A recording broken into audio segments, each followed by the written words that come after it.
Hello dear students, I welcome you all again in this video. This video is basically focused on your doubts on the result declare of Rajasthan rounds. जो Rajasthan round का result declare हुआ है उसके regarding जो भी आपके doubts हैं कि हमें कॉलेज अलॉट नहीं हुआ है, इस तरीके से रिपोर्टिंग करनी है, अपवर्ड मूवमेंट क्या है, इस तरह के बहुत सारे क्वेश्चंस आपने पूछे हैं।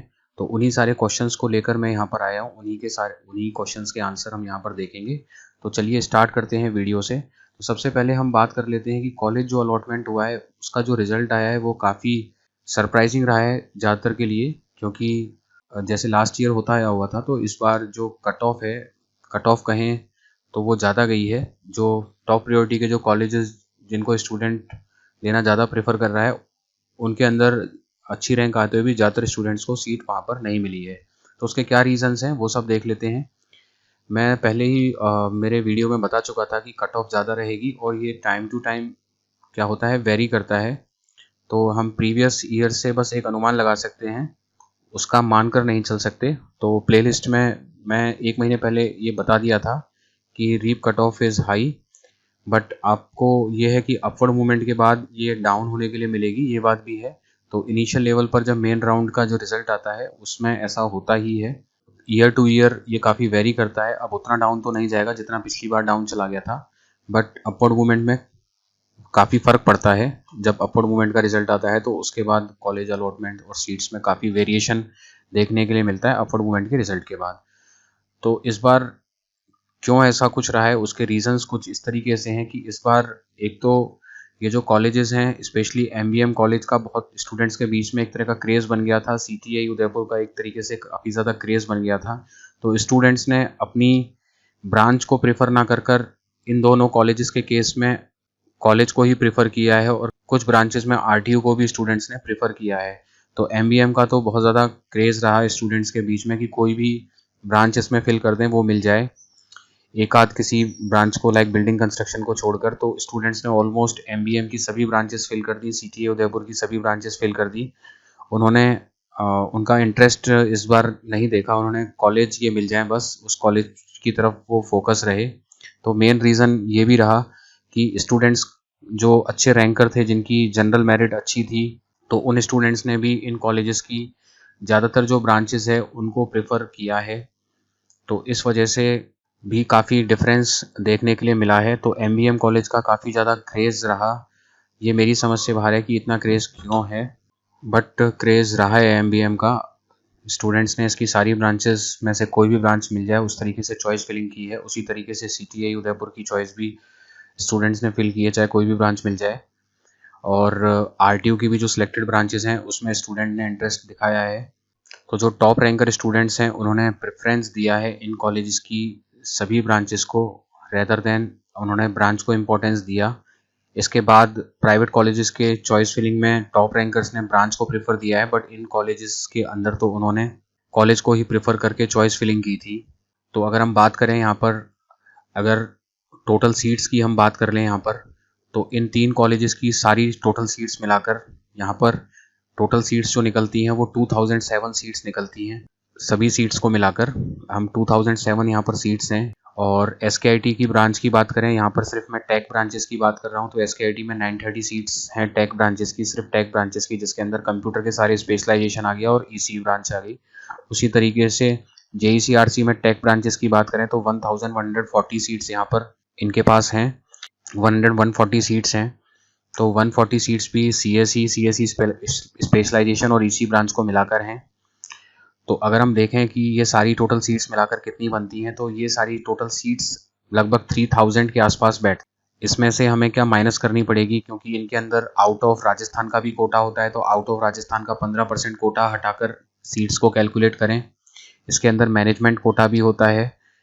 तो यहाँ पर जेईसीआरसी में तो मैनेजमेंट कोटा नहीं है, जेईसीआरसी ने मैनेजमेंट कोटा ऑप्ट नहीं कर रखा है, बट एसकेआईटी में मैनेजमेंट कोटा ऑप्ट कर रखा है। तो जितने भी कोटे की सीट्स हैं उन सभी को माइनस करते हैं तो लगभग 3000 के आसपास इन सारे कॉलेजेस की, ये जो 5 कॉलेजेस हैं जिनको स्टूडेंट ने ज़्यादा प्रेफर किया है ब्रांच सिलेक्शन, कॉलेज सिलेक्शन में, तो वहाँ पर लगभग 3000 सीट्स देखने के लिए मिलती हैं। और फॉर्म करीब 18,000 फिल किए गए हैं।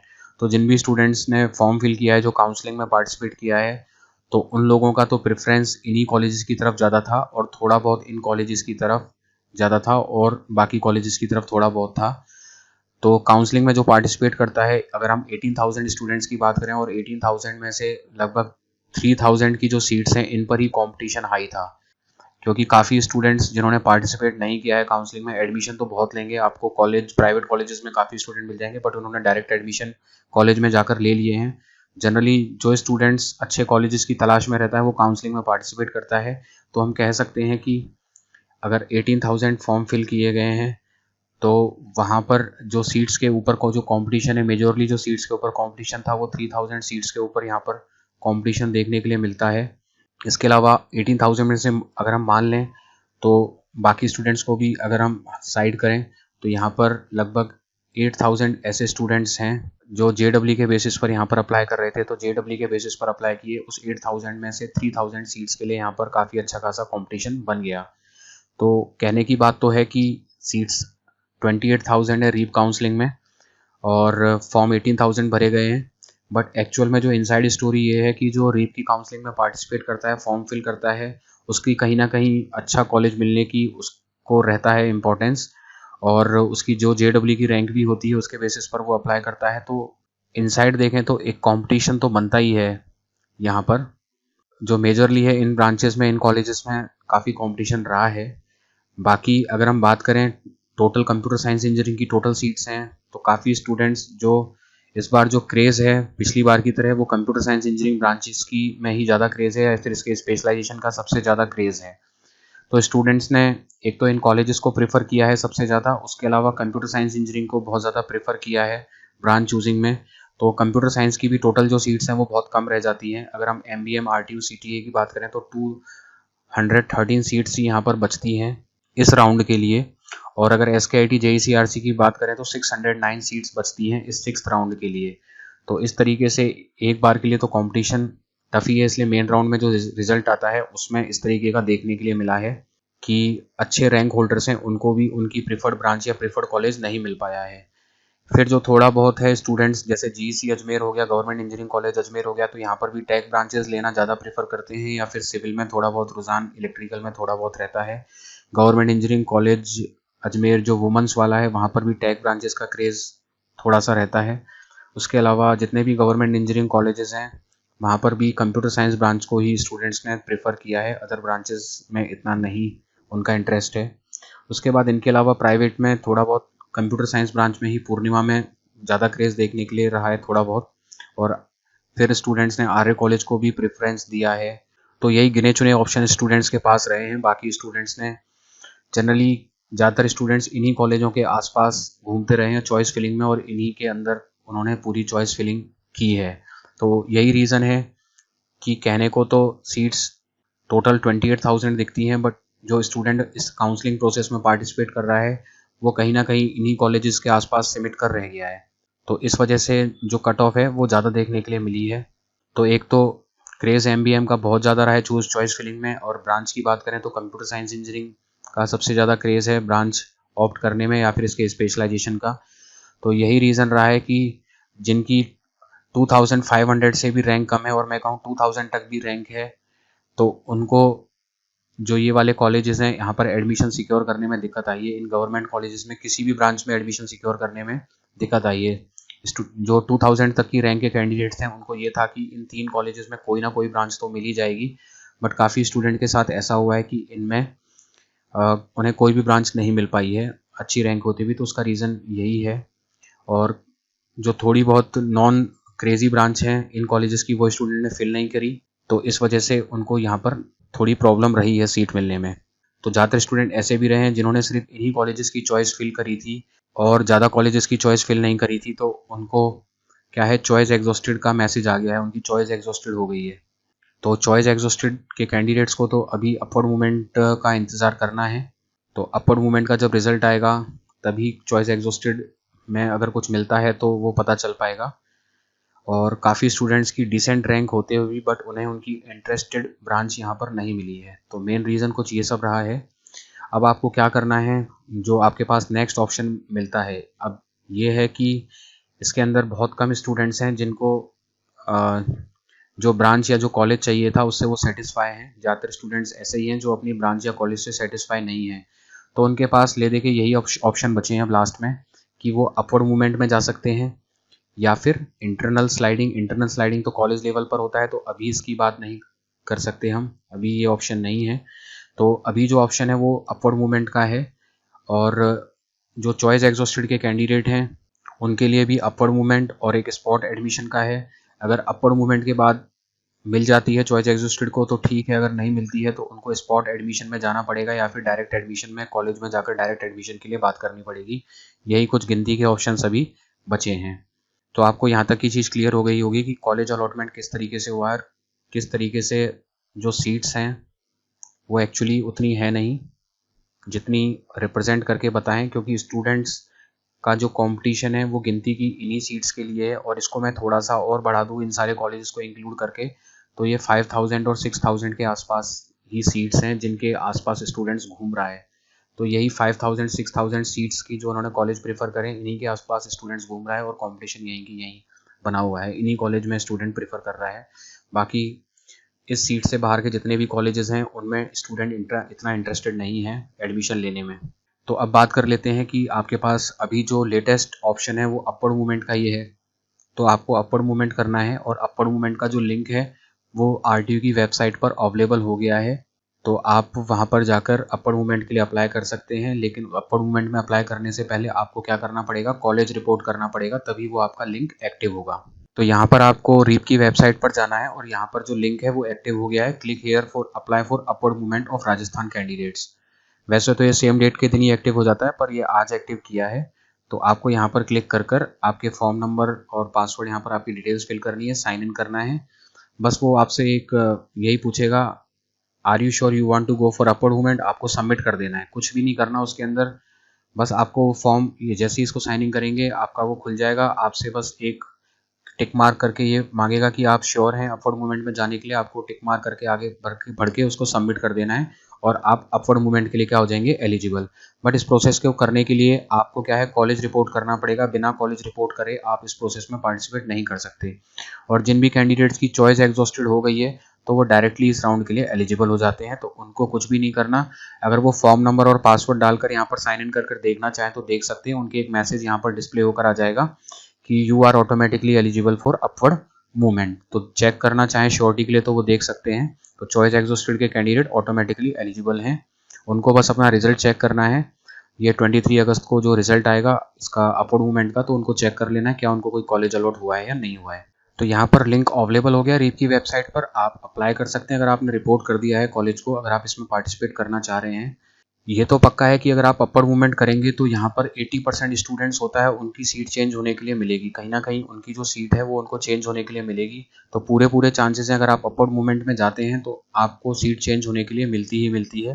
तो अगर आप श्योर हैं, आप जाना चाहते हैं, आप प्रेजेंट सीट से खुश नहीं हैं, तो ही आप यहाँ पर जाएँ। जो टॉप के जो कॉलेजेस हैं या टॉप की जो ब्रांचेज हैं, जैसे MBM हो गया, यहाँ पर CS टॉप की ब्रांचेज है, RTU हो गया, RTU में CS टॉप की ब्रांच है, RTU में CS टॉप की ब्रांच है। और अगर CTAU की बात करें तो यहाँ पर टॉप की ब्रांच CS है।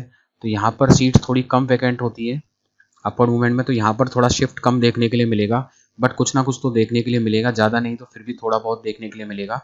तो जो ऊपर के प्रेफरेबल चॉइसेस के जो ब्रांचेज हैं, कॉलेजेस हैं, वहाँ पर जब अपवर्ड मूवमेंट में थोड़ा शिफ्ट कम देखने के लिए मिलता है, लेकिन फिर भी मिलता है।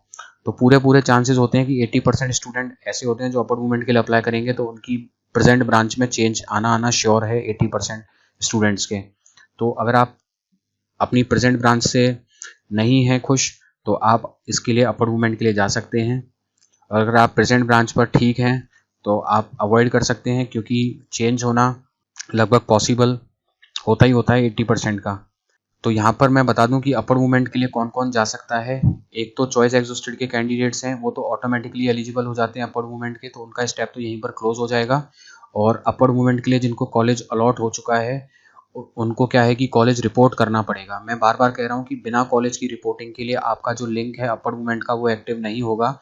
जब आप कॉलेज में रिपोर्ट कर देते हैं तो वहाँ की जो कॉलेज अथॉरिटी है रीप में आपका रिपोर्टिंग का डेटा भेज देती है, तभी आपका ये लिंक एक्टिव हो पाता है, बिना उसके ये एक्टिव नहीं होगा। तो without reporting it is not possible to participate in upward movement. जब आप कॉलेज रिपोर्ट कर देंगे तो वहाँ पर उसके बाद आपको जो रीप ने जो लिंक आपको प्रोवाइड करा दिया अपर मूवमेंट का, उस पर क्लिक करना है, वहाँ पर आपको अप्लाई कर देना है, सबमिट कर देना है अपर मूवमेंट के लिए। तो अपर मूवमेंट का जब रिजल्ट आएगा तो उसके अंदर दो पॉसिबिलिटीज़ होंगी कि आपको जो ऑलरेडी कॉलेज मिला हुआ है या तो वो चेंज ना हो, जो आपको पहले कॉलेज मिला था वही रहे। तो आपको उस केस में तो नो चेंज के केस में तो आपकी जो सीट है वो आपको मिल जाएगी, आपको दोबारा रिपोर्टिंग करने की रिक्वायरमेंट नहीं है। अगर आपके अपर मूवमेंट के बाद जो रिजल्ट आता है कॉलेज चेंज नहीं होता है तो आपकी जो सीट थी वही रहेगी, आपको कोई भी नई फॉर्मेलिटी करने की रिक्वायरमेंट नहीं है।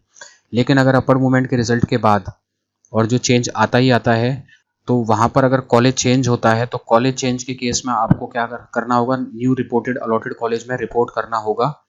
और आपको अगर नया कॉलेज नई सीट अलॉट हो जाती है तो आपकी जो पुरानी सीट थी वो सेफ नहीं रहेगी, वो आपकी कैंसिल हो जाएगी। जो आपको प्रीवियस राउंड में सीट अलॉट हुई थी वो नहीं रहेगी, आपको नई सीट अलॉट हो जाएगी, तो आपको नए कॉलेज में ही रिपोर्ट करना पड़ेगा।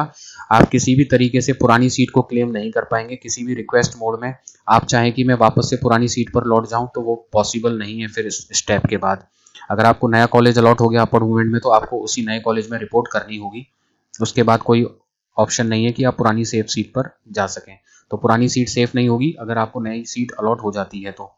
तो यहाँ पर अपर मूवमेंट होता कैसे है, जैसे सपोज आपने ये सारी चॉइसेस फिल की हुई हैं 1 से लेकर 10 तक, और अभी आपको ये MBM इलेक्ट्रिकल मिल गई और आप चाह रहे हैं अपर मूवमेंट करना चाह रहे हैं।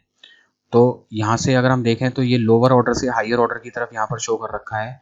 तो जैसे ही आप अपर मूवमेंट के लिए अप्लाई कर देंगे, फॉर्म अप्लाई कर देंगे अपर मूवमेंट के लिए, तो आपकी जितनी भी हायर ऑर्डर चॉइसेस हैं यहाँ पर ये ऊपर से चेक होनी स्टार्ट होंगी। जैसे आपकी फर्स्ट चॉइस MBM CSE है, सेकंड यहाँ से ऊपर से चेक होनी स्टार्ट होंगी, और जिस भी ऊपर की चॉइस में सबसे पहले सीट वैकेंट मिलेगी वो आपको मिल जाएगी। सपोज MBM AIDS में सबसे ऊपर CSE में कोई सीट वैकेंट नहीं मिल रही है, आपने अपर मूवमेंट के लिए अप्लाई किया, CSE में कोई सीट नहीं मिल रही है तो आपको कुछ नहीं मिलेगा। और वहीं MBM AIDS में सेकंड प्रायोरिटी पर जो आपने फिल किया था इसमें सीट वैकेंट मिलेगी तो आपको ये अलॉट हो जाएगी अपवर्ड मूवमेंट के केस में। तो ऊपर से अलॉट होनी स्टार्ट होती है आपको जब आप अपवर्ड मूवमेंट के लिए अप्लाई करते हैं। तो ऐसा यहाँ से कोई भी अभी प्रिडिक्ट नहीं कर सकता कि ये ऊपर की जो 6 चॉइसेस हैं इनमें से किस में सीट वैकेंट रहती है और आपको कौन सी मिलती है। JEE परसेंटाइल के स्कोर पर ही थोड़ा सा मुश्किल रहता है आपको आपका कॉलेज प्रिडिक्ट करना, लेकिन अपवर्ड मूवमेंट राउंड में तो और भी मुश्किल हो जाएगा, क्योंकि यहाँ पर जिस भी उसमें सीट खाली होंगी वो भी आपको मिल जाएगी। लक बेस्ड फैक्टर यहाँ पर बहुत काम करता है, क्योंकि पैरेलली बहुत सारे स्टूडेंट्स अपवर्ड मूवमेंट के लिए अप्लाई करेंगे पैरेलली। तो डिपेंड करता है कि कितने स्टूडेंट्स ने अपवर्ड मूवमेंट के लिए अप्लाई किया है, उनकी चॉइसेस क्या हैं, तो बहुत सारे फैक्टर यहाँ पर काम करते हैं। तो ये टोटली लक बेस्ड है कि आपको ऊपर की चॉइसेस में से कौन सा कॉलेज अलॉट होगा, इसको कोई फिक्स तरीके से प्रिडिक्ट नहीं कर सकता, आप भी प्रिडिक्ट नहीं कर सकते या फिर कोई भी इसको आसानी से प्रिडिक्ट नहीं करेगा। तो ये एक तरीके से स्पिन व्हील की तरह है। स्पिन व्हील में जैसे होता है कि व्हील घुमा दिया और व्हील घुमाने के बाद वो कहाँ पर आकर रुकेगा, तो ऐसा ही कुछ सिचुएशन यहाँ पर अपवर्ड मूवमेंट में बन जाती है कि आप तो अप्लाई कर देंगे व्हील को घुमाने के लिए, अब व्हील किस जगह पर आकर रुकेगा, इस पर आकर रुकेगा, इस पर आकर रुकेगा, इस पर आकर रुकेगा, ये सब आपके लक फैक्टर पे डिपेंड करता है। तो ये प्रिडिक्ट करना बहुत मुश्किल है। अगर आपको ऊपर की चॉइसेस से कोई दिक्कत नहीं है तो आप अपवर्ड मूवमेंट में जा सकते हैं, बट आप ये सोचें कि मुझे अपवर्ड मूवमेंट में जाने के बाद MBM CSE मिले तो इसकी कोई श्योरिटी नहीं होती है। तो यहाँ तक आपको अपवर्ड मूवमेंट के बारे में सारे डाउट्स क्लियर हो गए होंगे। तो अपर मूवमेंट करने से जो सीट्स हैं वो क्यों वैकेंट होंगी, उसके बहुत सारे रीज़न हैं। अभी क्या है कि जो TFWS के स्टूडेंट्स हैं उनको 2 सीट अलॉट हो रखी है, एक तो TFWS राउंड की सीट भी अलॉट हो रखी है और एक इस राजस्थान के 6th राउंड की सीट भी अलॉट हो रखी है। अब TFWS के स्टूडेंट या इनको डिसाइड करना है कि इनको पुराने राउंड की सीट रखनी है या फिर नए राउंड में आना है। तो काफ़ी स्टूडेंट्स यहाँ पर भी पुराने राउंड की सीट्स रखना चाह रहे हैं, तो इसलिए ये मेन राउंड में रिपोर्ट नहीं करेंगे, तो मेन राउंड की सीट्स भी खाली रहेंगी, तो इनको एक सीट ड्रॉप करनी पड़ेगी। तो इस वजह से सीट जो मेन राउंड है उसके अंदर खाली होती है, जो अच्छी ब्रांचेस हैं उनमें भी खाली होती है, क्योंकि TFWS अच्छी मेरिट के स्टूडेंट्स होते हैं तो उस वजह से ऊपर की जो सीट्स हैं वो खाली रह जाती हैं। और काफ़ी सारे स्टूडेंट्स ऐसे भी होते हैं जिन्होंने फॉर्म सिर्फ इसीलिए फिल किया था ताकि वो चेक कर सकें कि उनकी परफॉर्मेंस रीप काउंसलिंग में क्या रह पाती है, उनको कौन सा कॉलेज मिल पाता है, कौन सा नहीं मिल पाता है, तो बस वो चेक करने के पॉइंट ऑफ व्यू से फॉर्म फिल करते हैं। तो ऐसे स्टूडेंट्स भी रहते हैं, तो वो स्टूडेंट्स भी इस प्रोसेस से बाहर आ जाते हैं, रिपोर्ट नहीं करते हैं, तो वहाँ पर सीट वैकेंट होगी। और काफ़ी सारे स्टूडेंट्स अपने पर्सनल रीजंस की वजह से क्या करते हैं, सीट ड्रॉप कर देते हैं। वो फॉर्म तो फिल कर देते हैं बट उनके कुछ पर्सनल रीजंस होते हैं, वो नहीं लेना चाहते, या फिर वो 1 साल का ड्रॉप करना चाह रहे हैं IIT JEE की प्रिपरेशन करना चाह रहे हैं, ऐसे बहुत सारे रीज़न हैं। तो एक आपको अपर मूवमेंट के बाद बिग वेरिएशन देखने के लिए मिलेगा ही मिलेगा। बिग वेरिएशन देखने के लिए इन सारे रीज़न की वजह से मिलता ही मिलता है। तो अपर मूवमेंट का रिजल्ट आता है तो बिग वेरिएशन मिलता है। और मैंने बता दिया कि ऑलमोस्ट 80% जितने भी अप्लाई करेंगे तो उनको जो प्रेजेंट कॉलेज है वो चेंज होगा ही होगा। प्रेजेंट कॉलेज की सिचुएशन से वो चेंज होके अपनी जो भी ऊपर की चॉइसेस हैं वहाँ पर वो जाएंगे ही जाएंगे। कुछ ना कुछ वेरिएशन तो आता ही है अपर मूवमेंट अप्लाई करने के बाद, वहीं की वहीं नहीं रह पाते हैं। नेक्स्ट है, जो काफ़ी स्टूडेंट्स हैं उनके क्वेश्चन सब यहाँ पर ले लेते हैं। तो सबसे पहले मैंने इस कैटेगरी में क्वेश्चंस लिए हैं अपर मूवमेंट के। जो क्वेश्चंस हैं अपर मूवमेंट राउंड की से रिलेटेड ये क्वेश्चंस हैं। तो फर्स्ट क्वेश्चन है, I got electrical in MLSU and I already report in a college but I want to do upward movement but previous seat will be fixed or not, that is doubt। तो मैंने बता दिया कि जो previous seat है वो fix नहीं रहती। अगर आपको न्यू अलॉट हो गई तो प्रीवियस सीट आपकी फिक्स नहीं रहेगी। अगर नई सीट अलॉट हो जाती है तो आपको नया कॉलेज मिल जाएगा, पुरानी जो सीट है वो आपको छोड़नी पड़ती है, वो नहीं रहेगी। सर अपवर्ड मूवमेंट में अप्लाई करने के बाद उनका प्रायोरिटी कैसे होती है अलॉट होने की, टॉप बॉटम या बॉटम टॉप? मतलब मुझे अगर 15 नंबर की चॉइस अलॉट हुई है तो 14-1 अलॉट चॉइस हुई है 1-15। तो मैंने आपको बता दिया अभी प्रीवियस उसमें कि सपोज 1-15। तो यहाँ पर अगर हमने 1-15 चॉइस फिल की है तो 1-15 चॉइस फिल करने में क्या होगा कि सपोज आपको यहाँ पर 13 नंबर की चॉइस अलॉट हो गई और अब आप अपवर्ड मूवमेंट में जा रहे हैं। तो अपवर्ड मूवमेंट में नीचे की चॉइसेस से तो कोई मतलब है नहीं, ऊपर की चॉइसेस मिलेंगी और ऊपर सबसे ऊपर की जो बेस्ट चॉइस होती है वो आपको मिलनी स्टार्ट होती है। अगर फर्स्ट पे कोई सीट खाली है तो वो आपको अलॉट हो जाएगी, अगर फर्स्ट पर नहीं खाली है तो सेकंड नंबर पर अलॉट होगी। तो ऊपर टॉप से मिलनी आपको स्टार्ट होती है, टॉप से जो आपको सीट ब्लैंक मिलेगी वहां पर आपका अलॉटमेंट होगा। सर मेरी चॉइस एग्जॉस्टेड बता रहा है, मेरी जनरल 5-7 रैंक है, JEC RC और SKIT में EC मिली है सकती है क्या, और JEE में 75 परसेंटाइल है, प्लीज़ हेल्प कर दो। तो यहाँ पर जितने भी कैंडिडेट्स हैं जिनकी चॉइस एग्जॉस्टेड आई है उनको वेट करना पड़ेगा, कोई ऑप्शन ही नहीं है। अपर मूवमेंट का जो 23 अगस्त को रिजल्ट आएगा उसमें आपको चेक करना है कि क्या कुछ अलॉट हुआ, और साइड में आपको स्पॉट राउंड के लिए भी अपनी प्लानिंग रखनी पड़ेगी। जिनकी भी चॉइस एग्जॉस्ट आ रही है उनको स्पॉट राउंड के लिए भी अपनी प्लानिंग अभी से बनाकर रखनी पड़ेगी, और डायरेक्ट एडमिशन की भी प्लानिंग अभी से बनाकर रखनी पड़ेगी सेफ साइड रखने के लिए, कि अगर फॉर द सिचुएशन उनको डायरेक्ट एडमिशन लेना पड़ा या स्पॉट एडमिशन लेना पड़ा तो उस सिचुएशन में वो ले सकें। वैसे तो काफ़ी चॉइस एग्जॉस्टेड के कैंडिडेट्स हैं, उनकी काफ़ी इसके राउंड के बाद जो आएगा अपर मूवमेंट का जो रिजल्ट आएगा काफ़ी चॉइस एग्जॉस्टेड की जो सीट है वो अलॉट हो जाएगा। लेकिन फिर भी कुछ ऐसे स्टूडेंट्स हैं जिनका रह सकता है, तो उनको स्पॉट राउंड और डायरेक्ट एडमिशन के लिए अपने आप को प्रिपेयर करके रखना पड़ेगा। नेक्स्ट क्वेश्चन है, सर जिसको अभी तक अलॉट नहीं हुआ है वो क्या करे, प्लीज़ रिप्लाई। ऐसे कैंडिडेट्स हैं अगर कुछ भी अलॉट नहीं हुआ है, उनके चॉइस एग्जॉस्टेड भी लिखा हुआ नहीं आ रहा है और कोई कॉलेज भी नहीं अलॉट हुआ है, तो इनको रीप में बात करनी चाहिए। रीप को मेल करें, फ़ोन करें, अपनी प्रॉब्लम्स बताएं कि उनको कोई भी कॉलेज अलॉट नहीं हुआ है तो क्यों नहीं हुआ है, कोई ना कोई फॉल्ट है इसी वजह से अलॉट नहीं हुआ है। तो इनको रीप में ज़रूर अपनी बात रखनी चाहिए, वहाँ से हेल्प लेनी चाहिए, और इनको भी स्पॉट राउंड और डायरेक्ट के लिए तैयार रहना चाहिए। अगर कुछ भी नहीं मिला है तो ये भी स्पॉट राउंड के लिए और डायरेक्ट एडमिशन के लिए अपने आप को प्रिपेयर करके रखें। I have got mining branch in CTAE, if I ask for it upward movement will I get the one below date or will the remain the same or lower, please reply.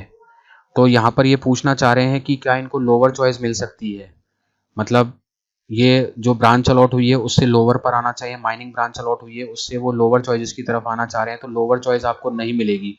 अगर आपको 30 number की choice पर allot हो गया है तो आपको नीचे की लोअर चॉइसेस पर नहीं आ सकते हैं, वो आपको नहीं अलॉट होगी। भैया अपर मूवमेंट करवाना है तो उसके लिए तो ऑफलाइन ही जाना पड़ेगा। अब यहाँ पर आपको रिपोर्टिंग, काफ़ी कॉलेजेस ऑनलाइन रिपोर्टिंग के लिए अलाउ कर रहे हैं और काफ़ी ऑफलाइन आपको कॉलेजेस की तरफ से मेल आ रहा है, तो अपना मेल बॉक्स चेक कर लें। कभी कभी इनबॉक्स में नहीं आता है तो स्पैम फोल्डर चेक कर लें, तो वहाँ पर कॉलेजेस की तरफ से मेल रिसीव हुआ होगा आपको, उसमें आपकी डिटेल्स दे रखी होंगी रिपोर्टिंग की। और काफ़ी सारे कॉलेजेस हैं वो ऑनलाइन भी प्रीफर कर रहे हैं और कुछ ऑफलाइन भी, ये डिपेंड कर रहा है कॉलेज टू कॉलेज उनको किस तरीके से करना है। यहाँ पर मैं बता दूं कि जो ये टॉप के जो कॉलेजेस हैं RTU ने पूरा प्रोसेस ऑनलाइन किया हुआ है रिपोर्टिंग का। उसके अलावा MBM ने रजिस्ट्रेशन करना है MBM में ऑनलाइन, बट रिपोर्टिंग ऑफलाइन करनी है। CTAE का पूरा टोटली ऑफलाइन प्रोसेस है, तो CTAE उदयपुर में टोटली ऑफलाइन आपको रिपोर्ट करना है। और बाकी प्राइवेट कॉलेजेस का आप पर्सनली फ़ोन कर पूछ सकते हो, उन्होंने दोनों तरह के ऑप्शन ओपन कर रखे हैं। प्राइवेट कॉलेज जनरली क्या है कि डॉक्यूमेंट्स रखना चाह रहे हैं स्टूडेंट्स के, तो डॉक्यूमेंट रख के एडमिशन कंफर्म हो जाए, जिससे स्टूडेंट्स उनको छोड़कर ना जाए, तो वो जनरली ऑफलाइन मोड को प्रेफर कर रहे हैं। जैसे SKIT है वो ऑनलाइन रजिस्ट्रेशन करवा रहा है, बट उसके बाद भी आपको वहाँ पर ऑफलाइन ही रिपोर्ट करना पड़ेगा। जो प्राइवेट कॉलेजेस हैं उनका मेन कंसर्न है कि आपसे डॉक्यूमेंट रख लिए जाएँ, जिससे उनके पास स्टूडेंट की सीट है वो सिक्योर हो जाए, तो डॉक्यूमेंट्स डिपॉजिट करने का इनका मेन कंसर्न है। जबकि RTU गवर्नमेंट कॉलेजेस है उसका अभी मेन फोकस डॉक्यूमेंट कलेक्ट करने पर नहीं है, उनका मेन फोकस है कि भीड़ को किस तरीके से कम किया जाए। तो सबकी कॉलेजेस की अपनी अपनी प्रायोरिटी है। तो प्राइवेट कॉलेजेस की प्रायोरिटी है कि कैसे भी स्टूडेंट्स उन्हें छोड़कर ना जाए, उनमें एडमिशन बना कर रखे, तो वो उसके अकॉर्डिंग काउंसलिंग कर रहे हैं, और गवर्नमेंट कॉलेजेस जो रूल्स एंड रेगुलेशन है उसके अकॉर्डिंग ही एडमिशन प्रोसेस कर रहे हैं। अगर मैं अपवर्ड में जाऊं और मुझे दूसरी कॉलेज मिली और वो मुझे नहीं लेनी, तो पहली वाली सीट सेफ रहेगी या नहीं, प्लीज़ बताओ। पहली वाली जो सीट है वो सेफ नहीं रहेगी। अगर आपको नया कॉलेज अलॉट हो गया है तो पुरानी सीट सेफ नहीं रहेगी। ये काफ़ी स्टूडेंट्स पूछ रहे हैं, तो मुझे लग रहा है अब ये क्लियर हो जाना चाहिए आपको। भैया मुझे JECRC में EC मिली है, मैंने चॉइस में इसी अपर MBM में EC भरी हुई है, क्या मुझे अपवर्ड मूवमेंट करना चाहिए? क्या आपको अपवर्ड मूवमेंट करना चाहिए? अगर आपको ऊपर की कोई सीट मिलती है, कोई भी मिल जाए, अगर उसमें आपको कोई दिक्कत नहीं है, तो अपवर्ड मूवमेंट में आप जा सकते हो। ऊपर की चॉइसेस में कोई भी चॉइसेस मिल सकती है, और आपका जो अगर चेंज हो जाता है तो पुराना कॉलेज नहीं रहेगा, फिर आपको नए कॉलेज में ही रिपोर्ट करना पड़ेगा। अगर इस चीज़ से आपको कोई दिक्कत नहीं होगी, प्रॉब्लम नहीं होगी, तो आप अपवर्ड मूवमेंट में जा सकते हैं, क्योंकि अपवर्ड मूवमेंट में कोई फीस तो लग नहीं रही है, सिर्फ और सिर्फ आपको क्या करना है, रिपोर्ट करना है। तो ये डिपेंड करता है कि आपकी जो अपर की जो चॉइसेस हैं उसमें मिलने पर आपको कोई प्रॉब्लम ना आए, तो आप अपवर्ड मूवमेंट में जा सकते हैं। भैया मुझे JECRC में EC मिली है, मैंने चॉइस में इससे ऊपर MVM और EC भरी हुई है, क्या मुझे अपवर्ड मूवमेंट करना चाहिए? ये हो गया। भाई मुझे इलेक्ट्रिकल इंजीनियरिंग मिली है, कॉलेज में रिपोर्ट भी कर दिया, अगर मैं अपवर्ड मूवमेंट करूं तो क्या मेरी पुरानी कॉलेज में सीट फिक्स रहेगी? नहीं रहेगी। अगर आपको नया कॉलेज अलॉट हो जाता है तो पुराने में सीट फिक्स नहीं रहेगी। अपवर्ड के बाद कॉलेज चेंज होने के कितने चांसेस हैं? अपवर्ड मूवमेंट में आप ट्राई करते हो तो 80% मैंने बता दिया कि 70-80% चांस पूरे हैं कि आपको सीट चेंज होने के लिए देखने के लिए मिलेगी ही मिलेगी, पूरे चांसेस हैं सीट चेंज होने के। ये सारे क्वेश्चंस हैं रिपोर्टिंग के रिगार्डिंग, तो रिपोर्टिंग के रिगार्डिंग जितने भी क्वेश्चंस हैं उनको देख लेते हैं। सर मुझे RTU में IT मिली है, तो सर क्या मैं ऑफलाइन रिपोर्टिंग कर सकता हूँ? क्या मैं तो बता रहा है कि ऑनलाइन रिपोर्टिंग करें। अब मैंने आपको बता दिया कि काफ़ी कॉलेजेस हैं वो सिर्फ ऑनलाइन के लिए एलिजिबल कर रहे हैं, जैसे स्पेशली RTU है, RTU का पूरा प्रोसेस है वो क्या है, ऑनलाइन रिपोर्टिंग का है, और बाकी जितने भी कॉलेजेस हैं उनका ऑफलाइन का ही रिपोर्टिंग का है। जिसमें MBM है, इसमें आपको रजिस्ट्रेशन करना है, ऑनलाइन रजिस्ट्रेशन करना है, बट जो आपको डॉक्यूमेंट वेरीफाई करने के लिए आपको फिजिकली प्रेजेंट होना पड़ेगा, बट यहाँ पर एक ऑनलाइन आपको रजिस्ट्रेशन करना है। और उसके अलावा CTI उदयपुर है, पूरी तरीके से ऑफलाइन प्रोसेस है, तो आपको CTI उदयपुर में डायरेक्टली आपको यहाँ पर विजिट करना है। और इसके अलावा जितने भी प्राइवेट कॉलेजेस हैं उनका जनरली कैंडिडेट्स को मेल रिसीव हो रहा है, जैसे SKIT का भी आपको रजिस्ट्रेशन करना है ऑनलाइन SKIT के केस में, और आपको फिजिकली प्रेजेंट होकर ही डॉक्यूमेंट वेरीफाई कराने हैं। और बाकी कॉलेजेस मेल सेंड कर रहे हैं स्टूडेंट के पास, जिसमें वो अपना पूरा प्रोसेस रिपोर्टिंग का बता रहे हैं, तो आप अपना मेल ज़रूर चेक कर लें। सर मुझे CTI में AIDs मिली है, रिपोर्टिंग ऑनलाइन होगी या ऑफलाइन, एंड रिपोर्टिंग के टाइम पर फ़ी कितनी लगेगी? CTI की ऑफलाइन रिपोर्टिंग है, और जो छुट्टी है संडे या रक्षाबंधन है उन पर ना जाएं आप, उसमें मना कर रखा है उन्होंने। और फीस का वीडियो मैंने बना रखा है, आप प्लेलिस्ट में चेक कर सकते हैं, एग्जैक्ट मैंने फ़ीस बता रखी है आपको कितनी फ़ीस लेकर जानी है। सर मुझे CSE in AI मिली है, फीस यहाँ तक 46,000 आपको लेकर जानी है अगर आप SFS सीट्स में एडमिशन हुआ है तो, और उसका वीडियो आप देख सकते हैं।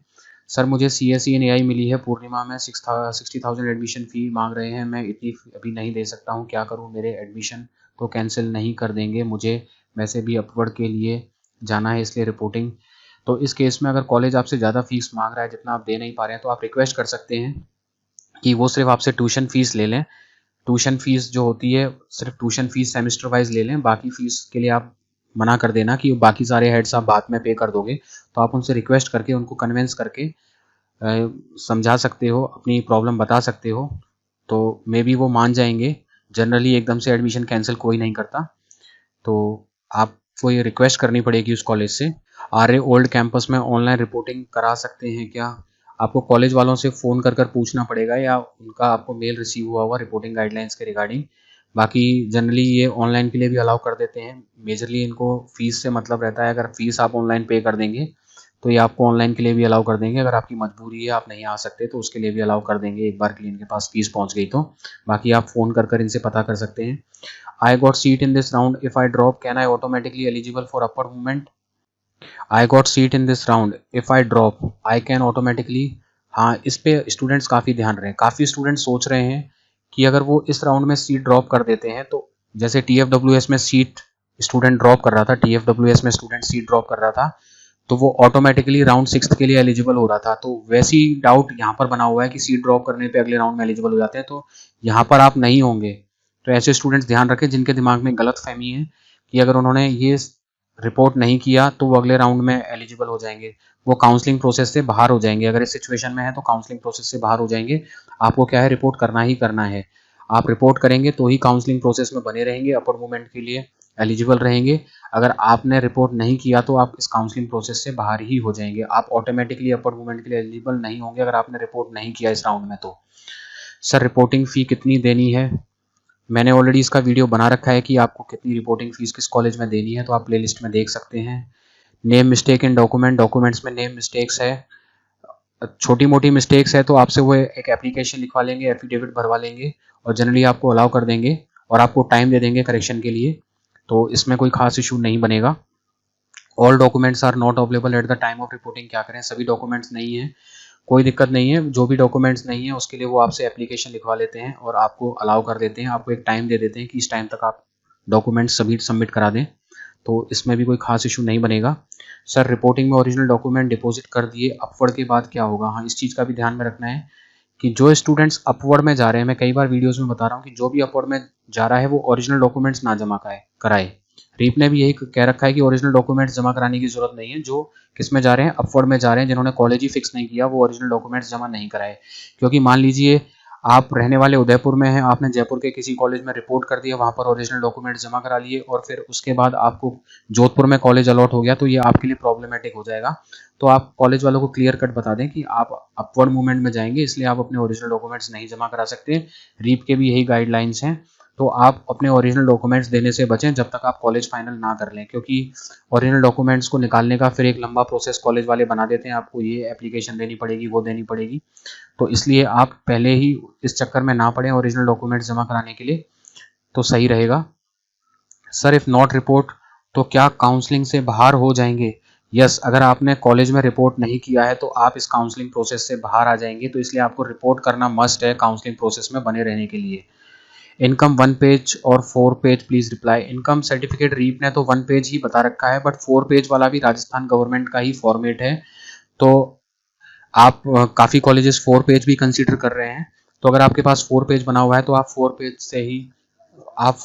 पेज से ही चले जाएं, उसमें कोई इशू नहीं है। 4 पेज वाले फॉर्मेट से ही आप फॉर्म को फिल कर सकते हैं। 4 पेज वाले फॉर्मेट से ही आप रिपोर्ट कर सकते हैं, कोई प्रॉब्लम नहीं है। और अगर कॉलेज स्पेशली आपको कहता है उस केस में आप 1 पेज दे सकते हैं, बट काफ़ी कॉलेजेस इसको एक्सेप्ट कर रहे हैं क्योंकि ये भी राजस्थान गवर्नमेंट का ही प्रॉपर फॉर्मेट होता है। संडे को रिपोर्टिंग करा सकते हैं क्या? हाँ, संडे और जो हॉलीडेज़ होते हैं इनके बारे में आप कॉलेज में कंफर्म करके जाएं, क्योंकि जो गवर्नमेंट कॉलेजेस हैं उन्होंने संडे और गैजेटेड हॉलीडेज़ को रिपोर्टिंग में मना कर रखा है। Specially CTU Udaipur, MBM Jodhpur, इन्होंने संडे और गैजेटेड हॉलीडेज़ में आने के लिए मना कर रखा है। तो इसलिए कॉलेजेस में कंफर्म कर जाएं।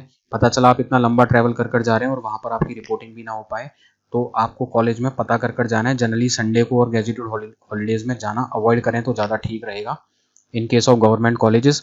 बाकी प्राइवेट कॉलेजेस में ऑफिस ओपन रहता है, वो संडे को भी रिपोर्टिंग कर देते हैं, उसमें कोई दिक्कत नहीं है। और प्राइवेट वाले आपको फ़ोन कर भी बुलाएंगे और फ़ोन पर भी आपको इन्फॉर्मेशन देंगे, उसमें कोई दिक्कत नहीं है। सर TC/CC माइग्रेशन अभी नहीं है, क्या करूं? काफ़ी स्कूल्स में भी TC/CC माइग्रेशन नहीं मिला है, बट कॉलेज वाले रिपोर्टिंग के टाइम पर मांग रहे हैं, तो इसमें भी कोई इशू नहीं है। आपको एक एप्लीकेशन लिखकर दे देनी है, इसका कोई खास इशू नहीं है। अगर नहीं है तो भी आप आराम से रिपोर्ट करा सकते हैं। TC/CC माइग्रेशन नहीं है तो भी आप रिपोर्ट करा सकते हैं। तो इनकम 4 पेज हम देख चुके हैं, संडे रिपोर्टिंग क्लियर है, TC/CC माइग्रेशन नेक्स्ट है अपवर्ड के बाद कॉलेज चेंज होने पे फीस का क्या होता है। हाँ, ये इंपॉर्टेंट है कि आपने अपवर्ड मूवमेंट कर ली, उसके बाद आपको नया कॉलेज अलॉट हो गया, फीस तो आपने पुराने कॉलेज में भरी हुई थी, और अपवर्ड के बाद आपको क्या हुआ कि गवर्नमेंट कॉलेज अलॉट हो गया। प्राइवेट कॉलेज में ज़्यादा फीस, प्राइवेट कॉलेज में सपोर्ट 60,000 आपकी फ़ीस लगी थी, और गवर्नमेंट कॉलेज है वहाँ पर आपकी जो फीस है वो 40,000 लग रही है, तो 20,000 का डिफरेंस आ गया। तो होगा क्या कि आपकी पुरानी रिसिप्ट काम में आ जाएगी, आपको रिसिप्ट वहाँ पर जमा करानी है जो आपको नया गवर्नमेंट कॉलेज इशू होगा, और फीस तो आपकी कोई भी रिफंड नहीं करेगा। बट जो गवर्नमेंट कॉलेजेस है जैसे 60,000 की रिसिप्ट लगेगी, तो वो जो बचा हुआ अमाउंट है 40,000 तो उनकी फीस हो गई, और 20,000 का जो बचा हुआ अमाउंट है उसको वो नेक्स्ट सेमेस्टर में एडजस्ट कर देंगे, तो उसमें भी आपको घबराने की ज़रूरत नहीं है। तो आपको अगर ज़्यादा फीस आपकी पुराने कॉलेज में जमा है और पिछले वाले में कम लग रही है, तो उस केस में भी आपकी जो फीस है वो कॉलेज एडजस्ट कर देगा, आपको वापस तो नहीं करेगा बट एडजस्ट कर देगा। नेक्स्ट, ये जो क्वेरीज हैं ये ब्रांच को लेकर हैं, get branch in this college can I take. तो काफ़ी स्टूडेंट्स की ये क्वेरी आ रही है कि मुझे इस कॉलेज में ये ब्रांच अलॉट हो गई है, मुझे लेनी चाहिए कि नहीं चाहिए। जैसे ये आर्य गोल्ड में ब्रांच मिली है, ले लूँ क्या, कैसी है सर, मुझे आरआईटी जयपुर, सीएसई, इस तरीके काफ़ी प्राइवेट कॉलेजेस हैं। तो सीरियसली ये आपका क्वेश्चन जेन्यून है, क्योंकि राजस्थान में इंजीनियरिंग कॉलेजेस की जो सिचुएशन है वो इतनी अच्छी है नहीं। तो ये डिसाइड कर पाना आप लोगों के लिए भी बहुत दिक्कत है, और मेरे लिए भी प्राइवेट कॉलेजेस को मैं जनरली सजेस्ट करता भी नहीं हूँ जल्दी से। तो मेरे लिए भी बहुत बताना मुश्किल है, क्योंकि रियलिटी तो यही है कि इतनी अच्छी गुड सिचुएशन में कॉलेजेस नहीं हैं, जो इंजीनियरिंग का जो लेवल होता है उस लेवल पर नहीं है। अगर हम एमबीएम जैसे सीटीए इनकी भी बात करें तो इनका भी बस क्रेज़ ही बना हुआ है। अगर मैं इनकी भी बात करूं तो जो इंजीनियरिंग का जो लेवल होता है उस लेवल पर तो ये भी खरे नहीं उतरते हैं। इनमें भी बहुत सारी कमियां हैं। मतलब ऐसा एक पॉइंट सोचो कि अगर इनका प्लेसमेंट बहुत अच्छा है या स्टडीज़ बहुत अच्छी हैं, तो इन कॉलेजेस के साथ भी ये बहुत बड़ा ड्रॉबैक है कि इनके अंदर भी वो सब बेसिक चीज़ें उतनी अच्छी नहीं हैं। मैंने बता दिया कि स्टूडेंट्स को अपने दम पर ही अच्छा प्लेसमेंट लेना पड़ेगा, अपने दम पर ही स्टडीज़ करनी पड़ेगी। टीचर वगैरह इतना ध्यान नहीं देते हैं, इतनी रेगुलरिटी से क्लासेस नहीं लेते हैं, सिलेबस भी इनकम्प्लीट रहते हैं, कॉलेजेस में सिलेबस भी कंप्लीट नहीं हो पाते हैं, बहुत सारे प्रॉब्लम्स हैं, लैब्स की भी इतनी अच्छी फैसिलिटीज़ नहीं हैं। जहाँ तक सीएसई ब्रांच के स्टूडेंट है कंप्यूटर साइंस के, तो उनको तो एक कंप्यूटर लैपटॉप उठाना है, उसी पर अपनी प्रोग्रामिंग कोडिंग करके वो प्रैक्टिस कर सकते हैं।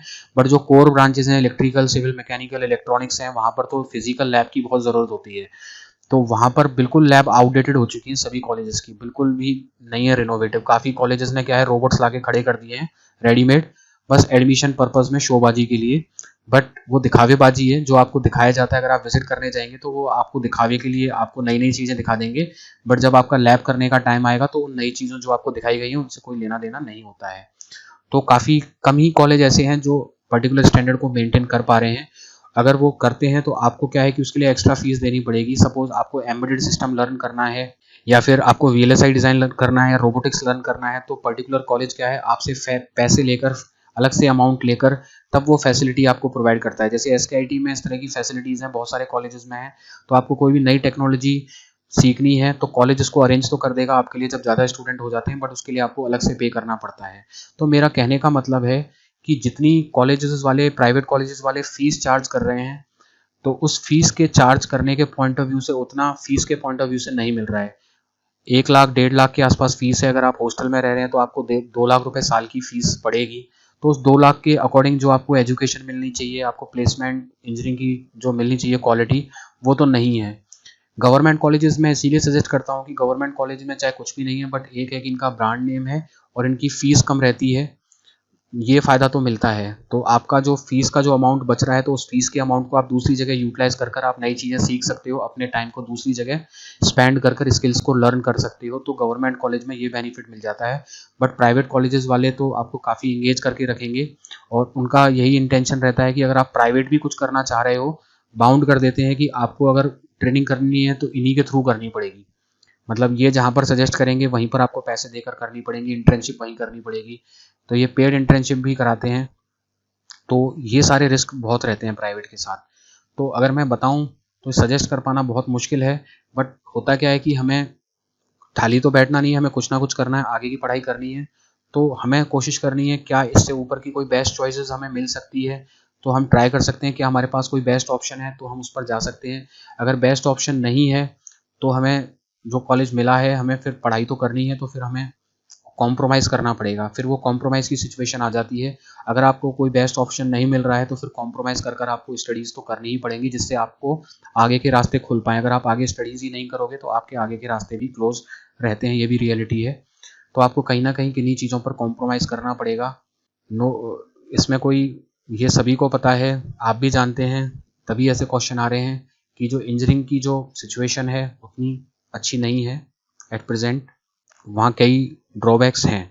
तो आप कॉम्प्रोमाइज़ कर कोशिश करें बेस्ट टू बेस्ट, अभी पूरा प्रोसेस बाकी है, और फिर नहीं मिलता है तो कॉम्प्रोमाइज़ करें। फिर अपनी फ़ीस को इन कॉलेजेस में रिड्यूस कराने की कोशिश करें। आप डायरेक्ट इनसे फ़ोन कर बात करें कि आपको इस ब्रांच में एडमिशन चाहिए, तो डायरेक्ट एडमिशन की बात कर अपनी फ़ीस रिड्यूस कराने की कोशिश करें। ये फ़ीस रिड्यूस करते हैं, काफ़ी ब्रांचेस में फ़ीस रिड्यूस करते हैं। जिन कॉलेजेस के बारे में आप पूछ रहे हो, तो मैं आपको सजेस्ट करूँगा कि आप इनसे डायरेक्टली फ़ोन कर पूछें कि आप इस ब्रांच में लेना चाह रहे हो तो फ़ीस कितनी कम हो सकती है। अगर फ़ीस कम करोगे तो ही मैं लूँगा, तो बहुत चांसेस हैं कि इनमें आपकी फ़ीस भी कम हो जाए। क्योंकि अगर आप रीप के थ्रू जाएंगे तो ये आपसे पूरी फ़ीस चार्ज करेंगे, और ज़रूरत से ज़्यादा फ़ीस चार्ज करेंगे तो अभी आप फ़ीस देने से बचें। तो आप इसलिए डायरेक्टली, अगर आपको इन्हीं कॉलेज में मजबूरी आ रही है तो आप अपनी फ़ीस कम कराने के लिए तो बात कर लें कम से कम, जिससे आपके ऊपर फ़ीस का बर्डन ना आए। तो ये कोशिश आप कर सकते हैं। अब काफ़ी सारे क्वेश्चन है कि अपवर्ड मूवमेंट के बाद क्या होगा। वैसे मैंने अपवर्ड मूवमेंट को काफ़ी डिटेल में एक्सप्लेन कर दिया है। तो यहाँ पर काफ़ी स्टूडेंट्स पूछ रहे हैं कि मेरी इतनी रैंक आई अपवर्ड के बाद मुझे ये मिल जाएगा, SKIT इलेक्ट्रिकल मिली अपवर्ड करने कर मुझे CSIT SKIT में उदयपुर में मिल जाएगा क्या, मुझे अपवर्ड AIDS ST फीमेल 66 है MBM सिविल मिल जाएगा। तो सभी पूछ रहे हैं कि उनको अपवर्ड के बाद क्या मिलेगा। तो मैंने आपको बता दिया कि ये तो थोड़ा सा आइडिया लगाना आसान था कि आपको रीप रैंक के बाद कौन सा कॉलेज मिलेगा, बट अपवर्ड में सपोज आपने 1 से लेके 1 टू लेके 15 चॉइसेस फिल की हुई हैं। अब यहाँ पर आपको 13 नंबर की चॉइस मिल गई है, तो अब ये प्रिडिक्ट करना काफ़ी मुश्किल है कि आपको यहाँ पर 12 नंबर की चॉइसेस तक कौन सी चॉइस आपको मिले। मिलनी तो ऊपर से स्टार्ट हो सकती है, अगर फर्स्ट वैकेंट रही तो आपको फर्स्ट मिल जाएगी, सेकंड वैकेंट हुई तो सेकंड मिल जाएगी, लेकिन ये एग्जैक्टली बता पाना मुश्किल है। तो इसमें मैं यही सजेस्ट करूँगा, ये जैसे स्पिनिंग व्हील होता है, चक्र घूमता है, वो स्पिनिंग व्हील किस पॉइंट पर आकर रुकता है, ऐसा ही कुछ सिचुएशन यहाँ पर है कि ये एक तरीके से स्पिनिंग व्हील की सिचुएशन बन गई है। अब ये स्पिनिंग व्हील जिस पॉइंट पर आकर रुकेगा वही कॉलेज आपको मिल जाएगा, इसमें कोई श्योरिटी नहीं है। अगर आपको आपकी ऊपर की चॉइस मिलने पर कोई दिक्कत नहीं आ रही है, मान लो आपको 12 नंबर की चॉइस मिल जाए, 9 नंबर की मिल जाए, 5 नंबर की मिल जाए, 1 नंबर की, ऊपर की चॉइसेस मिलने में कोई दिक्कत नहीं है आपको, तब तो आप अपवर्ड मूवमेंट में जाएं। क्योंकि अपवर्ड मूवमेंट में सीट चेंज होना ऑलमोस्ट होती है अपवर्ड मूवमेंट में सीट चेंज, तो आप जाएंगे तो पुरानी सीट नहीं रहेगी।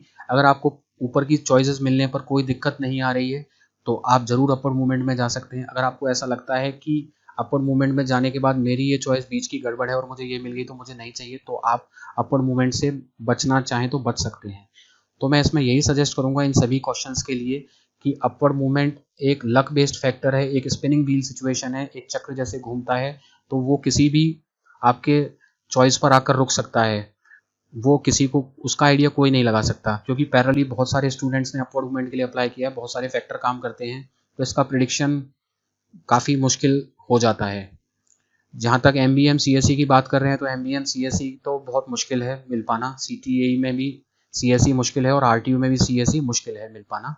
बट आप ट्राई करना चाह रहे हैं, आपको ऊपर की सिचुएशन में कोई भी मिल जाए कोई दिक्कत नहीं है, ट्राई करना चाह रहे हैं तो इसके लिए कोई एक्स्ट्रा आपको फीस नहीं देनी है, आप अपना बेस्ट ट्राई कर सकते हैं। आपको मिल जाता है तो ठीक है, और अगर इनके बीच की चॉइसेस भी मिल जाए तो उससे कॉम्प्रोमाइज़ कर सकते हैं तो वो भी ठीक है। अगर चेंज हो जाता है तो आपके पास जो पुराना कॉलेज जो आपको अलॉट हुआ था वो नहीं रहेगा, इस चीज़ को आप क्लियर रखें। तो ये सारे कॉमन क्वेश्चंस हैं, तो आपको समझ में आ गया होगा इस सिचुएशन में क्या करना है। और काफ़ी जो कॉमन क्वेश्चंस हैं वो हैं, सर मुझे SKIT में मैकेनिकल मिली है बट मुझसे CSE चाहिए, JEE CRC SKIT, तो क्या मुझे डायरेक्ट एडमिशन के थ्रू मिल सकती है क्या। डायरेक्ट एडमिशन का जो स्पॉट राउंड है वो अभी ओपन हो जाएगा, तो डिपेंड करता है आपकी रैंक पर डिपेंड करेगा वापस से, आपकी JEE की मेरिट कितनी है, JEE में कितनी परसेंटाइल थी, उसी के बेसिस पर डायरेक्ट एडमिशन भी होता है। स्पेशली जो CSE ब्रांच है यहाँ पर सीट बहुत कम खाली रहती है, तो SKIT JEE CRC में भी सीटें कम खाली रहेंगी। तो ये डिपेंड करेगा कि आपकी JEE परसेंटाइल मेरिट कितनी है। तो ये प्रोसेस जब स्टार्ट होगा तो मैं बता दूंगा, बट डायरेक्टली आप इनसे टेलीफोन करके आप इन्फॉर्मेशन ले सकते हैं। आप पूछ सकते हैं कि मेरी इतनी रैंक है तो डायरेक्ट में मिलने के कितने चांसेस हैं, या अभी मुझे डायरेक्ट दे सकते हैं या नहीं दे सकते। Sir please make a video spot round general, जल्दी ही बनाने वाला हूँ स्पॉट राउंड पे। क्या कॉलेज में ब्रांच चेंज कर सकते हैं क्या? हाँ, इंटरनल स्लाइडिंग का जो राउंड आएगा उसके अंदर आप चेंज कर सकते हैं, उसके बारे में आप डिटेल वीडियो से बताऊँगा। सर मुझे MBA में EC मिली, क्या इंटरनल स्लाइडिंग में CS या ADS मिल सकती है? हाँ मिल सकती है, डिपेंड करेगा आपकी रैंक पर, आपकी रैंक कितनी अच्छी है। जितने भी स्टूडेंट्स ने एडमिशन लिया है उस कॉलेज में, उनके कंपैरेटिवली आपकी रैंक अगर अच्छी है तो चेंज हो जाएगी, मिल जाएगी। और फर्स्ट ईयर के बाद भी आप चेंज करा सकते हैं ब्रांच, उसमें कोई दिक्कत नहीं है। सर अपवर्ड के लिए कैसे अप्लाई करें? Please make video on this. Upward का लिंक ओपन हो गया है, इसमें कुछ खास नहीं है, आपको अपवर्ड लिंक पर क्लिक करना है, अपना फॉर्म नंबर पासवर्ड डालना है, बस वहाँ पर जैसे ही वो विंडो ओपन होगी उसमें सबमिट कर देना है कॉलेज रिपोर्टिंग करने के बाद, और आप अपवर्ड मूवमेंट के लिए एलिजिबल हो जाएंगे। इसमें कोई वीडियो बनाने की खास रिक्वायरमेंट है नहीं, फिर भी आप कहोगे तो मैं बना दूंगा। RTO ऑनलाइन रिपोर्टिंग की डिटेल्ड वीडियो बना भैया। RTO की डिटेल्ड वीडियो ऑनलाइन रिपोर्टिंग है, इसका ऑनलाइन आपको उनका पोर्टल है उस पर जाकर आपके डॉक्यूमेंट्स अपलोड करने हैं, उसकी वीडियो मैं बना चुका हूँ। आप प्लेलिस्ट में देख सकते हैं कि किस तरीके से आपको रिपोर्ट करना है, क्या फीस देनी है, तो इसके रिगार्डिंग भी मैं वीडियो बना चुका हूँ। इनकम सर्टिफिकेट सबको देना है क्या? इनकम सर्टिफिकेट सभी को देने की रिक्वायरमेंट नहीं है, जो इसका बेनिफिट लेना चाहते हैं वो दे सकते हैं, क्योंकि TFWS की जो सीट है वो आपको आगे भी मिल सकती है।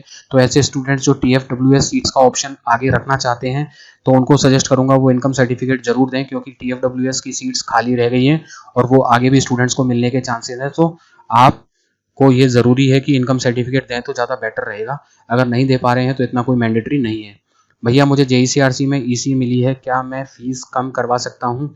JECRC जनरली फ़ीस नहीं कर रहा है, टॉप ब्रांचेस में तो बिल्कुल ही नहीं कर रहा है, जैसे CSE EC, फिर भी आप ट्राई कर सकते हैं फ़ोन पर बात कर। सर रीप वेबसाइट पर अपलोड अपवर्ड का ऑप्शन कब आएगा? आ चुका है, वैसे तो सेम डेट को आ जाता है बट इस बार आज ही आया है, तो आप चेक कर सकते हैं। क्लास कब से स्टार्ट होंगी? जनरली जो क्लास स्टार्ट की डेट है वो 1 सितंबर के बाद है, 1 सितंबर से 15 सितंबर के बीच में। आपके कॉलेज पर डिपेंड करता है, अलॉटेड कॉलेज पर, कि वो आपको कब कॉल करता है। तो 1 सितंबर से 15 सितंबर के बीच में कभी भी आपको क्लासेस के लिए कॉल किया जा सकता है। रिपोर्टिंग के बाद एडमिशन कैंसिल पे फीस कितनी रिफंड होगी? इसका भी मैं वीडियो आपको जल्दी बनाऊंगा, क्या फीस रिफंड होगी। वैसे 1000 डिडक्ट करके आपको पूरी फीस रिफंड करने का प्रोविजन है। आपको एक ड्यू डेट तक अगर आप एडमिशन कैंसिल कराते हो तो सिर्फ आपके 1000 रुपये काटे जाएंगे और बाकी फीस रिफंड कर दी जाएगी। बट कॉलेजेस इतने फेयर नहीं होते फीस रिफंड करने में, डॉक्यूमेंट्स रिफंड करने में स्टूडेंट्स को काफ़ी परेशान कर लेते हैं काफ़ी कॉलेजेस। तो आपको मैं रूल्स एंड रेगुलेशन सब बता दूंगा, जिससे आपको आसानी रहेगी, आप इस कॉलेज वालों से अपना पॉइंट रख सकते हो, तो आपको कोई दिक्कत नहीं आएगी। एडमिशन अगर आपको किसी रीज़न से कैंसिल कराना पड़ता है तो इसके रिगार्डिंग भी मैं एक डिटेल्ड वीडियो बना दूंगा। तो AICT की जो गाइडलाइंस है वो सब मैं आपको बता दूंगा, उसके डॉक्यूमेंट्स भी बता दूंगा। तो सिर्फ 1000 डिडक्ट कर आपका एडमिशन है वो कैंसिल हो जाएगा। तो होप करता हूँ कि अभी तक का जितना भी प्रोसेस है उसके रिगार्डिंग जितने भी डाउट थे मेजरली वो सब आपके क्लियर हो गए होंगे। फिर भी अगर आपको कोई कन्फ्यूजन रह जाता है तो आप पूछ सकते हैं, बट आपसे रिक्वेस्ट है कि कोई भी डाउट पूछने से पहले जो आपके नए क्वेश्चन हैं उनको ही पूछें, और उससे पहले इस वीडियो को पूरा देख लें। इस वीडियो में मैंने सभी डाउट्स को कवर करने की कोशिश की है। तो जल्दी ही मिलते हैं नेक्स्ट वीडियो में, तब तक के लिए थैंक यू। Hello students.